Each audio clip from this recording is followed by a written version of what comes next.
Bab 1040. Aku akan mencoba yang terbaik. Nona Zhou, Nona Luo, kalian sudah datang, apakah kalian merasa dingin saat perjalanan kemari? Hani Luo merasa wajah dari orang pengantar tersebut tidak terlihat baik. Ketika dia ingin mengatakan jalan keluar saja sendiri maka kamu sendiri akan mengetahui dingin atau tidak, untuk apa bertanya lagi. Tetapi ketika dia ingin mengatakannya, dia teringat kembali kata-kata yang diucapkan oleh Gita padanya, sehingga dia mengubah ucapannya.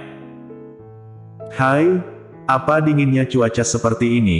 Cuaca seperti ini cocok untuk keluar berolahraga, tetapi dirimu, seharusnya sudah menunggu kita lama bukan? Benar-benar maaf, telah membuatmu menunggu begitu lama.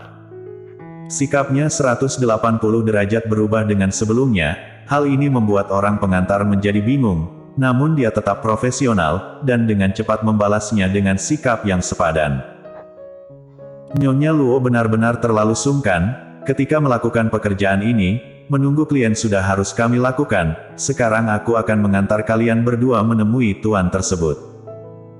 Tuan, ketika Hani Luo mendengar jenis kelaminnya, dia menyipitkan matanya, itu, apakah aku boleh bertanya, sebenarnya apa syarat darinya? Kita akan pergi kemana menemuinya? Apakah berbahaya? Gita. Dia terlambat untuk menghentikannya, Hani Luo sudah mengucapkan kata-kata tersebut keluar. Seketika, suasana di sana menjadi canggung. Beberapa saat kemudian, Gita tersenyum, dan mewakili ibunya untuk memberikan penjelasan, maaf, ibuku ini memang orang yang tertutup, terlebih lagi bagaimana cara bicara orang tua dari komplek kecil, seharusnya kamu paham, dan aku harap kamu dapat pengertian padanya, dia tidak memiliki maksud buruk, hanya takut aku terluka saja. Orang pengantar tersebut baru mengerti dan mengangguk, kemudian berkata, ternyata seperti ini, aku dapat mengerti kekhawatiran Nyonya Luo, namun kamu tenang saja, kami adalah perusahaan pengantar yang resmi, kita telah melakukan peninjauan sebelumnya, sehingga seharusnya tidak akan terjadi hal yang tidak terduga. Ibu, tenang saja, jangan berpikir terlalu banyak. Hani Luo mengangguk. Kemudian orang pengantar mengantar mereka bertemu dengan pemilik toko ramen. Tempat pertemuan mereka berlokasi di sebuah villa. Ketika masuk melalui gerbang besar, Hani Luo sedikit terkejut, karena kondisi villa ini sangat bagus, seharusnya pihak penjual adalah seseorang yang kaya. Berapa banyak biaya sewa yang dia ajukan, sepertinya sama sekali tidak penting. Karena mungkin saja pihak penjual sama sekali tidak kekurangan uang sewa ini. Pemilik toko bermarga Lin, kami memanggilnya Tuan Lin. Aku dengar setelah istri dari Tuan Lin meninggal, dia langsung menutup toko ramen.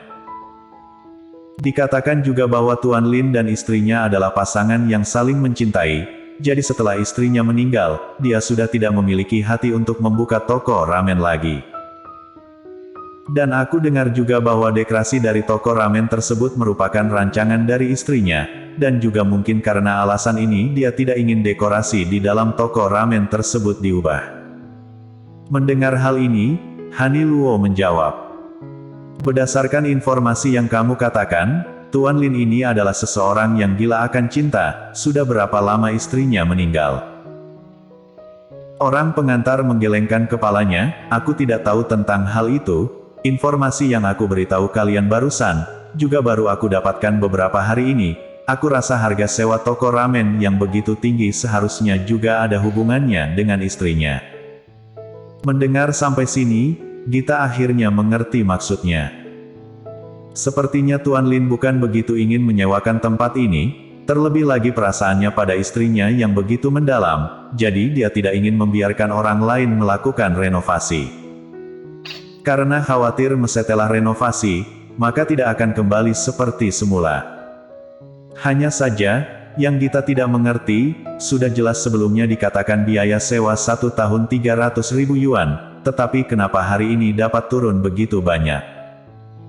Beberapa hari ini Gita juga tidak menggunakan koneksinya, dia juga tidak memaksa ingin toko ini. Bahkan toko ini juga tidak berada dalam pertimbangannya. Setelah kamu berkata seperti itu aku mengerti, tetapi kenapa Tuan Lin menurunkan harganya lagi? Bahkan sekali turun begitu besar, seharusnya ada alasan di balik semua ini bukan? Orang pengantar tersenyum, dia mengusap hidungnya, aku katakan saja pada kalian, aku juga tidak terlalu tahu, hanya saja aku mendengar bahwa Tuan Lin ini sedang mencari orang yang berjodoh, mungkin Nona Zhou adalah orang berjodoh yang dia cari. Orang berjodoh. Ketika mendengar dua kata ini, ekspresi Han Luo seketika berubah. Apa maksudnya orang berjodoh? Gita berpikir, bola matanya berputar, apakah orang yang berjodoh dengan toko ramen tersebut? Orang pengantar mengangguk, Nona Zhou memang pintar, aku juga berpikir demikian. Ibu, nanti setelah masuk jangan berbicara sembarangan, kita dengarkan dia dahulu, bagaimanapun hal bisnis seperti ini tidak dapat dipaksakan, ini bukanlah apa-apa. Akhirnya setelah diantar oleh orang pengantar, Gita dan ibunya bertemu dengan Tuan Lin. Apa kabar Tuan Lin? Aku adalah Juk dari perusahaan XX. Mereka adalah Nyonya Zhou, dan Gita Zhou yang beberapa hari lalu aku bicarakan tersebut. Gita Zhou berjalan maju, lalu mengangguk kepadanya, apa kabar Tuan Lin? Tuan Lin tersenyum, apa kabar, aku dengar kamu ingin membuka sebuah restoran. Benar Tuan Lin. Ketika Gita mendengar dia langsung membicarakan topik utama, dirinya juga tidak bertele-tele, dan langsung menangguk, aku juga sangat suka dekorasi Jepang, namun sejujurnya, biaya sewa toko membuat aku menghentikan harapanku itu, jadi, aku datang, karena ingin tahu kenapa Tuan Lin dapat menurunkan harga dengan begitu besar, dan apa syaratnya. Nona Zhou ternyata orang yang jujur, syaratku sangat mudah. Selama Nona Zhou dapat melakukannya, maka kita masih bisa mendiskusikan biaya sewa lagi, bahkan secara gratis disewakan untuk Nona Zhou. Mendengar ucapannya, Han Luo yang berada di samping terkejut. Ternyata seseorang yang dermawan. Namun syarat ini, pasti akan sangat sulit bukan? Tidak dapat menyalahkan Han Luo, dia benar-benar tidak dapat memikirkan syarat apa yang dapat membuat biaya sewa menjadi gratis, apakah syaratnya adalah memukul putrinya. Tetapi setelah mendengar perkenalan oleh orang pengantar yang mengatakan bahwa dia sangat mencintai istrinya, bagaimana mungkin dia dapat memukul orang sesuai keinginannya. Jadi Han Luo memutuskan untuk mendengarkan putrinya, tidak sembarangan berbicara, dan lihat dahulu apa yang dia katakan. Silahkan Tuan Lin katakan, jika aku dapat melakukannya, pasti akan aku lakukan, namun jika...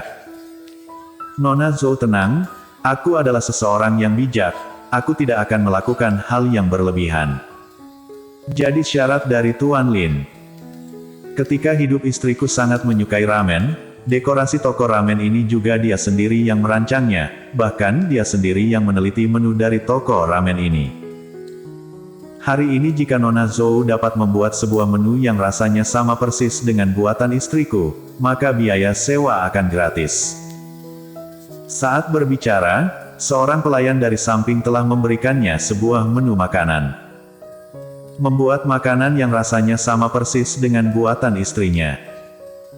Setelah mendengar hal ini, Han Luo tidak dapat menahan untuk tidak berkata dengan suara yang kecil, Gita sama sekali tidak pernah bertemu dengan istrimu, bagaimana bisa membuat makanan yang rasanya sama persis dengannya.